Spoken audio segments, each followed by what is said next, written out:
రజనీకాంత్ 'కూలీ' మూవీ చూడడం జరిగింది. ఈ మూవీ చూశాక నా ఫీలింగ్ ఏంటంటే, థియేటర్ దరిదాపుల్లో గూడా ఎవరు వెళ్ళకూడదు అని నాకైతే అనిపించింది. నేనైతే డైరెక్టర్ లోకేష్ కనగరాజు ఒక మూవీ తీశాడు అంటే మినిమమ్ ఎక్స్‌పెక్ట్ చేస్తా. ఆ రేంజ్‌లో ఆయన మూవీ అయితే తీశాడు. ఆయన మార్క్ అనేది క్లియర్‌గా కనిపిస్తుంది. కానీ ఈ మూవీలో ఆ రకంగా అయితే లేదు. నేనైతే భయ్యా ఈ మూవీ చూశాక పూర్తిగా డిసప్పాయింట్ అయ్యా. ఎందుకంటే ఫస్ట్ హాఫ్ డొల్ల. సెకండ్ హాఫ్‌లో అనమాట కొన్ని సీన్స్ మాత్రమే బాగున్నాయి. మరీ ఎక్కువ సీన్స్ అయితే కాదు. ఇక వర్క్ చేసింది కొద్దిగా మంచి పీజీ వచ్చింది. అనిరుద్ అంటే ఆ మాత్రం ఉండాలి. కానీ ఈ మూవీలో ఆ రకంగా అయితే లేదు. అనిరుద్ కూడా మంచిగా ఇవ్వలేదు నాకైతే అనిపించింది. ఎందుకంటే ప్రతి ఒక్క సీన్‌ని మ్యూజిక్‌తో లేపొచ్చు. కానీ అలా సీన్‌లు ఉన్నా సరే ఈయననమాట లేపలేదు.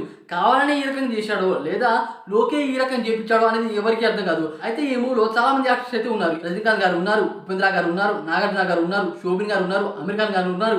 మంది యాక్టర్స్ అయితే ఉన్నారు. కానీ ఎవరి ఎంట్రీస్ అనమాట మంచిగా అయితే చూపియలేదు. ప్రతి ఒక్క ఎంట్రీ అనమాట ఏదోలా చూపించారు. అసలు అవి ఎంట్రీ అంటారా అని అనమాట మనకైతే అనిపిస్తూ ఉంటుంది. ఆ రకమైన ఎంట్రీ అయితే ఉంది. నాకు ఒకటి అనిపించింది భయ్యా, దీంట్లో హీరో రజనీకాంత్ గారు కాదు, శోభిన్.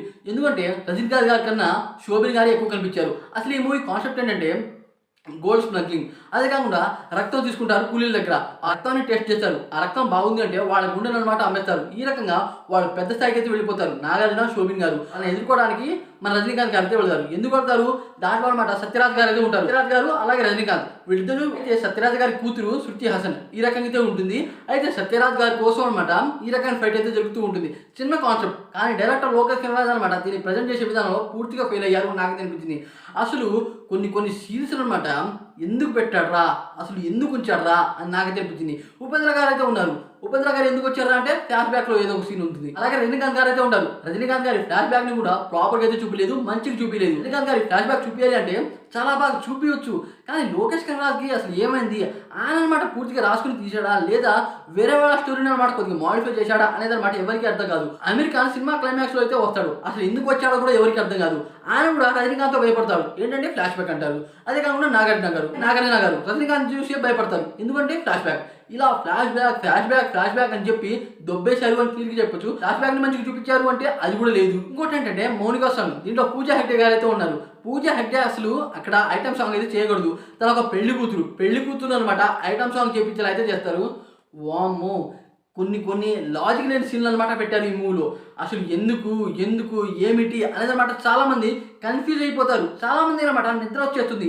ఆ రకమైన సీన్స్ అయితే పెట్టారు. నేను ఏదో ఎక్స్పెక్ట్ చేసామయ్యా. ఎందుకంటే ఈ మూవీకి టికెట్స్ అనమాట బీభత్సంగా సోల్డ్ అవుతున్నాయి.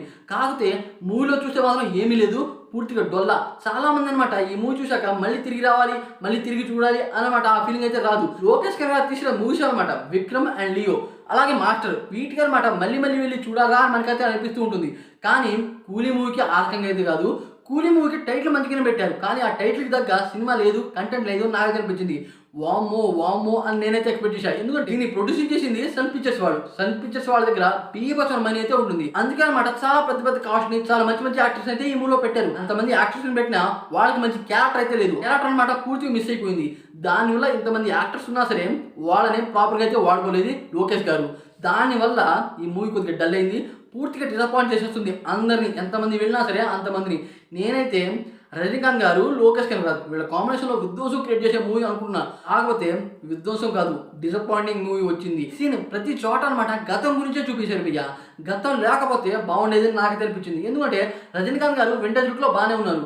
కాకపోతే ఇంట్లో ఉన్న ఏం ప్రయోజనం, స్టోరీ మంచిగా ఉండాలి. ఆ గతంలో అనమాట మంచిగా చూపించాలి. ఆ గతంలో కూడా బీజం మంచిగా లేదు. చాలా మంది యాక్టర్స్ అయితే ఉన్నారు. ప్రతి ఒక్క ఎంట్రీకి మంచి బీజం ఇవ్వాలి. ఆ ఎంట్రీస్కి అనమాట మంచి బీజం లేదు. ఆ ఎంట్రీస్ కూడా ప్రాపర్గా అయితే లేదు.